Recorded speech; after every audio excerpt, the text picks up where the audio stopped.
সামাজিক ব্যবসা শুধু বাংলাদেশ নয় বরং পুরো বিশ্বকে বদলে দেওয়ার ক্ষমতা রাখে। শুক্রবার সাভারে সোশ্যাল বিজনেস ডের উদ্বোধনী অনুষ্ঠানে এসব কথা বলেন প্রধান উপদেষ্টা অধ্যাপক ডক্টর মোহাম্মদ ইউনূস। বলেন, পৃথিবীতে সবার জন্য স্বাস্থ্য সেবা নিশ্চিত করার একমাত্র সঠিক পথ হলো সামাজিক ব্যবসা। সাভারের জিরাবোতে সামাজিক কনভেনশন সেন্টারে শুরু হয়েছে 2 দিনব্যাপী 15তম সোশ্যাল বিজনেস ডে। শুক্রবার সকালে এই আয়োজনের উদ্বোধন করেন প্রধান উপদেষ্টা doctor Mohammad Yunus.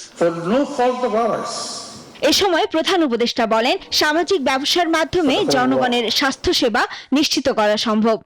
Making the message loud and clear for all of us who are here.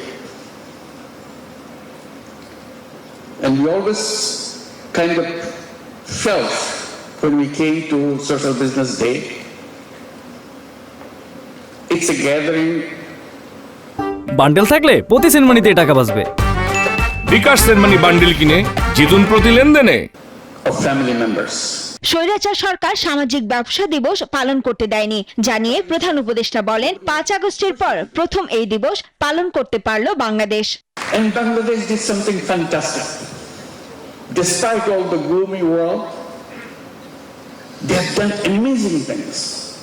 Young people came out. They said enough is enough. Get out. They gave their life.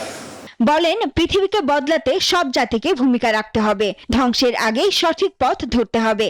They changed not only one country, it's a whole world, whole civilization. We can do it. Let's make it happen. Thank you very much. 2 দিনের এই সম্মেলনে 25টিরও বেশি দেশ থেকে 180 জনেরও অধিক বিদেশি সহ সহস্রাধিক অংশগ্রহণ করেছেন।